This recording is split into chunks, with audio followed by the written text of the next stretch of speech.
Joint family میں رہنے کو برکت سمجھتے ہیں، رحمت سمجھتے ہیں، محبت سمجھتے ہیں، اخراجات میں کمی کا سبب سمجھتے ہیں، مگر ایک بات بھول جاتے ہیں کہ اس میں سریعاً اللہ رسول کی خلاف ورزی ہے۔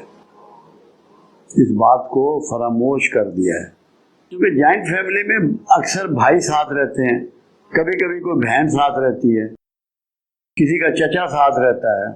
شریعت نے جو قوانین دیے ہیں اس کے مطابق اگر 4 بھائی ایک گھر میں رہ رہے ہیں، ان کی ازواج بھی ہیں، ان کے بچے بھی ہیں، پہلے تو دیور کا اور بھابھی کا پردہ ہے شریعت میں، ایک ہی چھت کے نیچے 2 نامحرم نہیں رہ سکتے، یہ حرام ہے۔ دوسرے نمبر پہ جو دونوں کی اولادیں ہیں، قرآن کہتا ہے چچا کی بیٹی، ماموں کی بیٹی، خالہ کی بیٹی، پھوپھی کی بیٹی سے تو نکاح کر سکتا ہے۔ تو جنرلی ہمارے ہاں جو رشتے ہوتے ہیں چچا کے، پھوپھی کے، خالہ ماموں کے گھر ہی ہوتے ہیں، بہت کم۔ اب تو زمانے میں تقسیم بڑھ گئی، دور دور لوگ چلے گئے، ملکوں سے باہر چلے گئے، تو کوئی اس میں فرق آ گیا، مگر شروع سے یہی چلا آ رہا ہے۔ آپ کی وہ بچی جس کا نکاح اس کے چچا کے بیٹے سے ہو جانا ہے، وہ بھی اسی گھر میں رہ رہی ہے، اور جس سے نکاح ہونا ہے وہ بھی اسی گھر میں رہ رہا ہے۔ اگر وہ اس کا محرم ہو تو پھر نکاح تو نہیں اس سے ہو سکتا۔ اس کا مطلب ہے کہ وہ دونوں بچے، بیٹی بھی اور بیٹا بھی، ایک دوسرے کے لیے نامحرم ہیں۔ جب اللہ کے رسول صلی اللہ علیہ وسلم سے پوچھا گیا پردے کے حوالے سے، اس قانون کے حوالے سے، دیور کے بارے میں سوال کیا گیا، آپ نے فرمایا کہ سب سے خطرناک رشتہ وہی ہے۔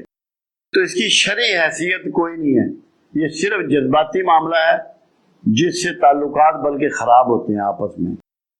آپ صرف والدین کے ساتھ رہ سکتے ہیں جوائنٹ، ان پہ کوئی محرم کا، کوئی حرم کا تعلق نہیں ہے۔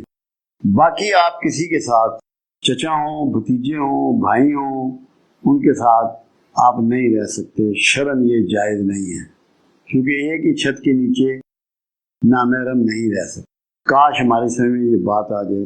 اسی لیے دیکھیں اسلام نے تو کمال ہی کر دیا، جب باپ فوت ہو جاتا ہے امیڈیٹلی اللہ تعالیٰ اس کی جائیداد بھائیوں میں، بہنوں میں بانٹ دیتا ہے کہ جاؤ اپنی اپنی جگہ جا کے رہو، اکٹھے مت رہنا، خرابیاں جنم لیں گی، بہت سی اخلاقی برائیاں جنم لیں گی۔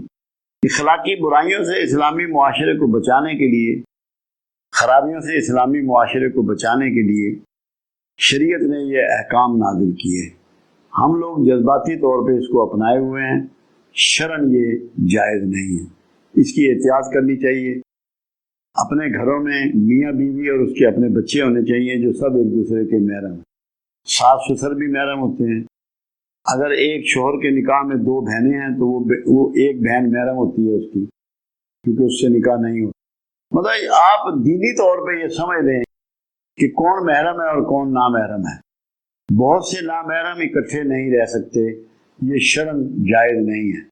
اس لیے اکٹھے رہنے کی کوئی اسلامی حیثیت نہیں ہے، یہ جذباتی تعلق کی ایک بات۔ اللہ ہمیں سمجھ عطا فرمائے۔